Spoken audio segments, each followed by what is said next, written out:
Well, thank you very much, Chris, for the introduction, and thank you very much, Goldie, for the invitation to address you this afternoon.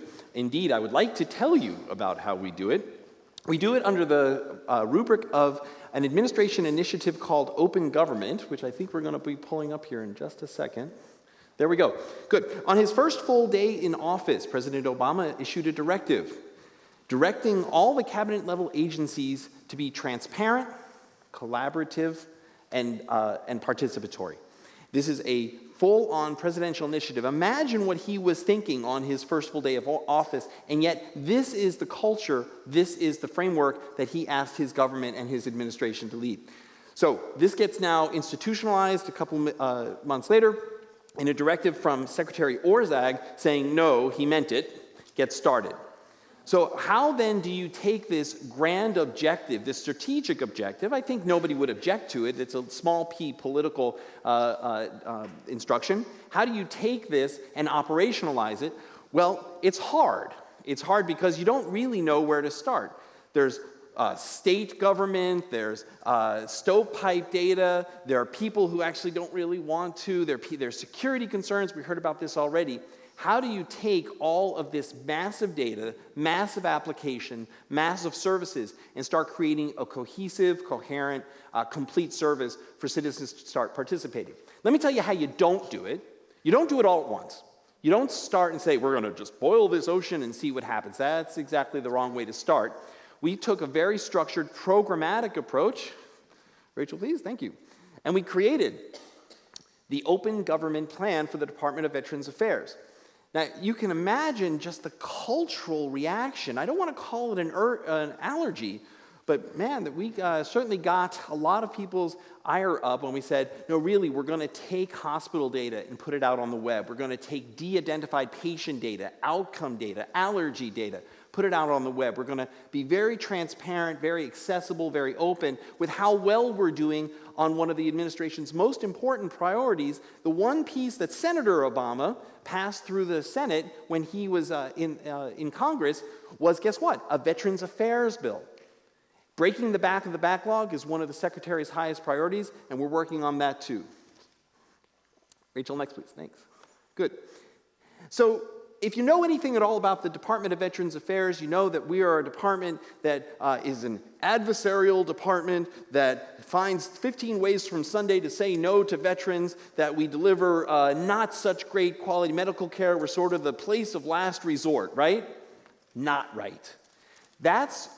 We have two problems here. Part of it is just we are so transparent and we are so open that every time you get a contaminated medical device, you report it, you get it out. Many private sector integrated medical service delivery systems don't have to do that. We by statute, we by law, and frankly, we by culture do it exactly that way. This adversarial culture, where we're looking at ways to say no, we're not looking at ways to say no. What we have is a more serious problem than that, because you can fix that problem. What we have is mountains of paper that the veterans and that the service members bring to us to qualify them for service-connected disability, to continue their medical services, to make them eligible or determine eligibility for Chapter 33 and other educational benefits, and the list goes on and on.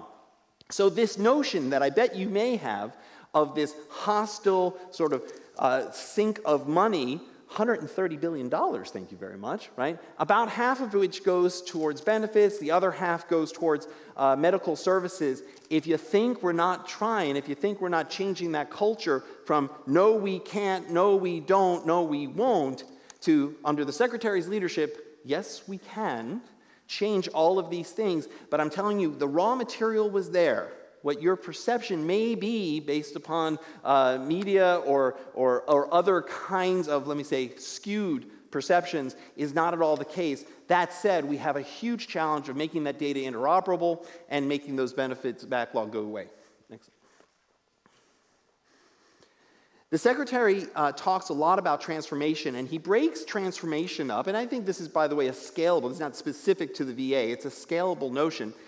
The Secretary talks about three things on the topic of transformation. You have cultural change, you have business process reengineering, and you have technology renovation. I'm a CTO, I'm a technologist, I know a little bit about business process reengineering, but I don't know anything about cultural change compared to this guy. It is just a privilege beyond words, a real honor to be able to be near such a hero of the United States as he takes this 310,000 person agency and moves them out of this moribund, paper-bound, stovepipe culture and said, no, if you've got an idea, I want to hear about it. He does this under the rubric of the forward-looking, results-centric, people-driven framework. So we are not trying to do this sort of in this sterile, clinical, unfeeling way. We're talking about 25 million people who've served their country honorably, and we're talking about we're talking about healthcare delivery. I mean, I don't think you want to talk to a robot, and we're talking about people who have service-connected disabilities or are otherwise eligible for benefits that need to get clear, concise, equitable, and here comes the punchline, fast answers to their questions. What is all this I hear about innovation? Innovation is not just invention. Frankly, invention is the easy part. Invention is about new ideas, and I've got 10,000 of them. 10,000, I mean it literally, and I'm going to tell you about some of them in a couple of seconds. Innovation is about new ideas and, yes, implementation. So if you've got a great idea and it's sitting on your computer, it's sitting in a PowerPoint, it's sitting in your briefing, you're not getting there, right? It's not going to really be that helpful to anybody. You've got to figure out a way to make this implementable, and you can do this in a small way, and I'm going to tell you about a couple of small ways in a second, or you can do this in a large way where you've actually proven this out in a very methodical structure, starting small, getting a couple people, getting a few bucks, getting some equipment, demonstrating the prototype, and then moving on and on. So if you're starting with a new idea, you got to implement, you got to just do it, and we're going to talk about that now. One of the problems that we encountered when we took office was that there are so many proprietary custom applications. Oh, dear Lord. I didn't know where to start, right? So all the new things that we're doing at VA are going to be based on this rubric. They're going to be standards-based. They're going to be openly architected. If I come up with a new idea, I want to be able to do it quickly. If I find a bug, here's a true story. I show up for work the first day. The Undersecretary of Benefits at the time is trying to change a letter that you receive in the mail that has a 60-day waiting period to a 30-day waiting period. He had to wait 11 months to be able to make that one-digit change inside of a letter that goes out to millions of veterans. You can't make this stuff up, right? So if you're doing this in this scalable, modular, openly architected way, you're going to be able to start making those changes, as my colleague said a couple of minutes ago, in a couple of seconds. This is what we're trying to accomplish now. So, new ideas? Let me tell you about a couple. So, Open Government is the umbrella program that we operate under. The VA Innovation Initiative is what I'm going to talk about in my remaining time. And the VA I2, VA Innovation Initiative, is comprised of three components. There's the industry component. I'm going to talk about that first. Then there's the VBA, the folks that deliver your benefits. I'm going to talk about that next. And last but not least is the VHAOIT, or the hospital guys and their IT foundations. We're going to talk about that last of all. So, without further ado, let me let the boss speak for himself here. As a result of the innovation competition that I announced last summer, our dedicated VA employees suggested more than 10,000 new ways to cut through the red tape and the bureaucracy. And we're already putting dozens of these innovative ideas into action. Additionally, we're enabling more veterans to check the status of their claims online and from their cell phone. As a next step, we're opening this competition to entrepreneurs and academics so the best minds in America can help us develop the technologies to serve our vets, including those of you with multiple traumatic injuries. And we're going to keep at this until we meet our commitment to cut those backlogs, slash those wait times, and deliver your benefits sooner. This is a priority, and we are going to get it done. I bet half of you are thinking, you got to be kidding me. I mean, you buy life insurance online, you buy car insurance online, perhaps you've even, your medical insurance is relatively automated, as expensive as it might be. But it's true. This was one of the two most serious problems facing Veterans Affairs when Secretary Shinseki took office. We have like 1 million claims in backlog. It's actually a little bit less than that, but let's go with the New York Times number.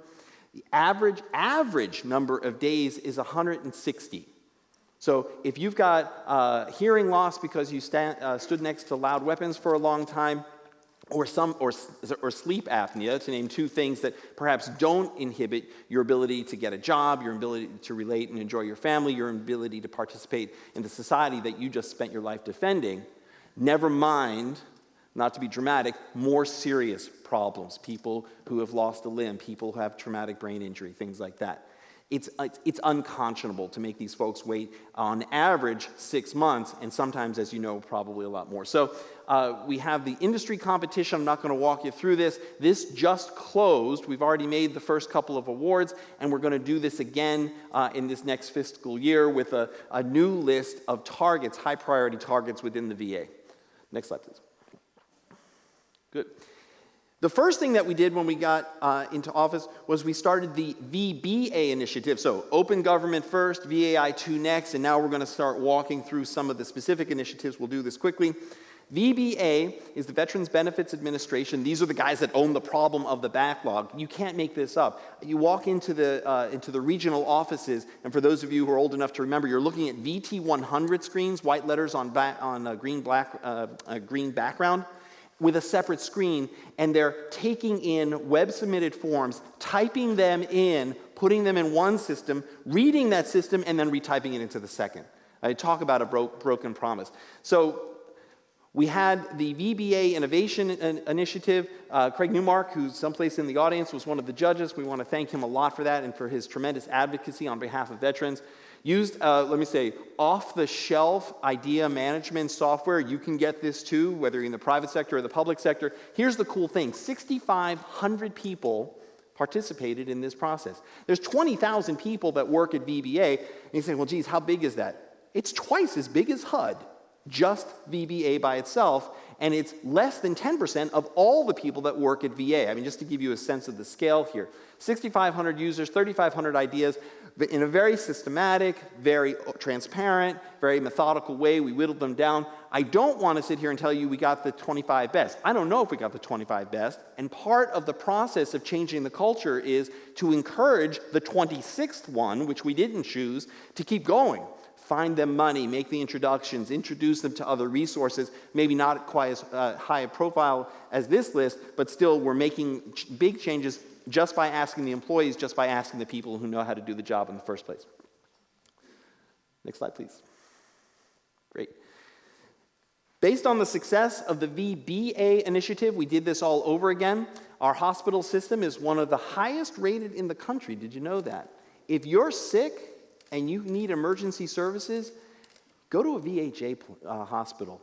It is really, truly the best care anywhere in the United States. OIT stands for Office of Information Technology. These are the IT initiatives that support some of the biggest problems in the delivery of high-quality medical services, the IT platform that lies underneath. And we did basically the same thing all over again. Now we're not talking about 20,000 people, which may sound like a lot to you. Now we're talking about 220,000 people. 45,000 participants, 6,500 ideas. If you add up just the employee segment of the VAI2 initiatives, VBA plus VHA, 10,000 ideas from over 50,000 people inside of this adversarial, moribund agency that doesn't really care and just is trying to collect a paycheck. We're making huge changes here.